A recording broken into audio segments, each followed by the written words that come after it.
In the teachings of Islam, we are taught about both the seen and the unseen. Among the unseen forces are Nazar, the evil eye, and Sihir, magic, both of which can have a profound impact on individuals and their lives.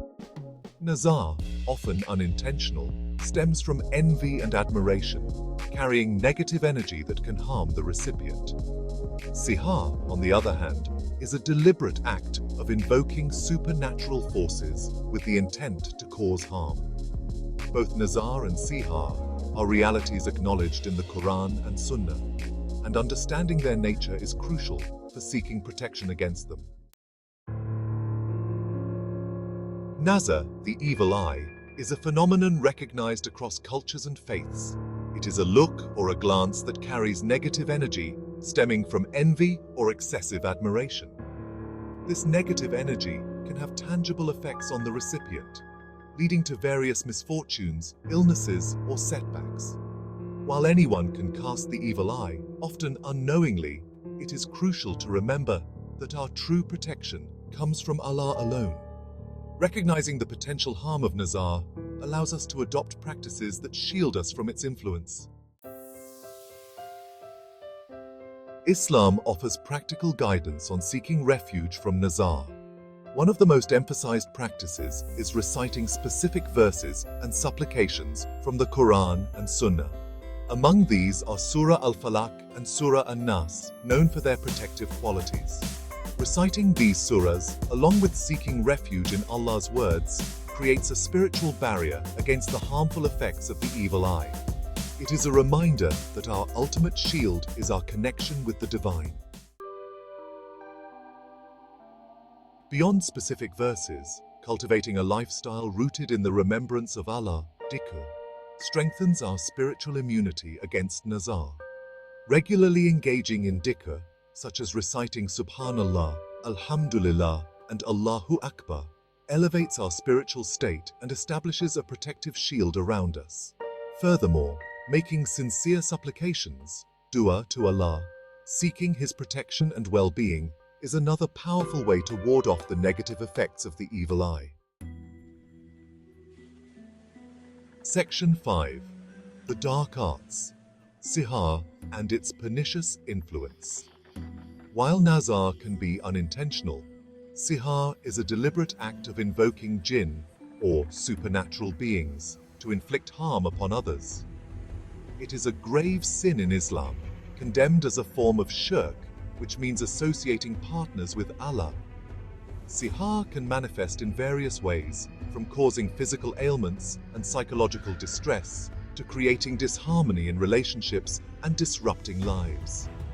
Its severity can range from minor inconveniences to life-altering consequences, highlighting the importance of seeking protection and remedies within the framework of Islamic teachings. Section 6.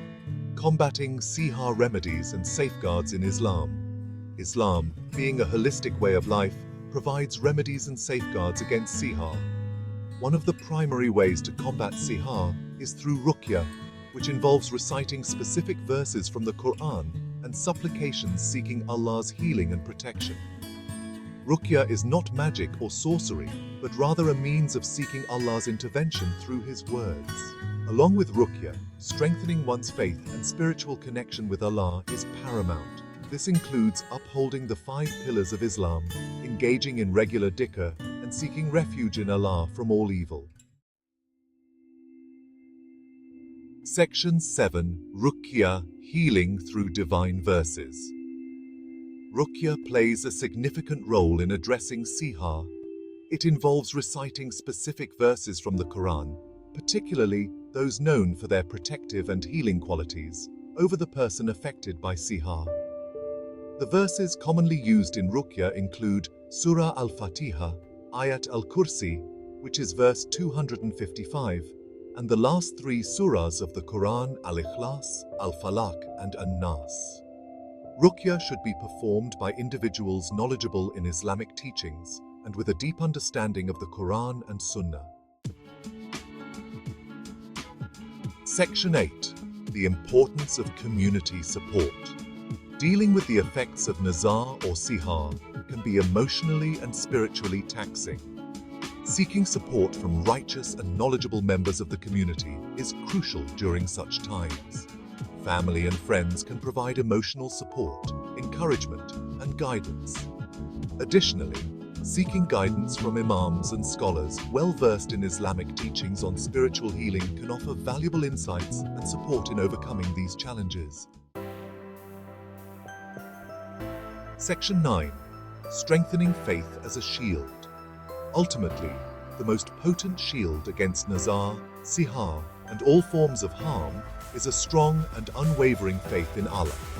When we place our trust in Allah, recognizing that He alone has power over all things, we find solace and protection. Strengthening our faith involves deepening our understanding of Islamic teachings, engaging in regular acts of worship, and striving to live a life aligned with the principles of Islam. Section 10. Conclusion. Living with awareness and trust in Allah. Nazar and Sihar are realities acknowledged in Islam, but they should not instill fear or paranoia. Instead, they serve as reminders to strengthen our connection with Allah, seek His protection, and live with awareness.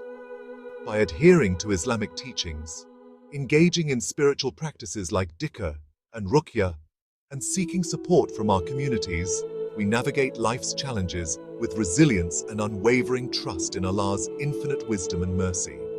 Remember, true protection comes from Allah alone, and by seeking His refuge and strengthening our faith, we fortify ourselves against all forms of harm, both seen and unseen.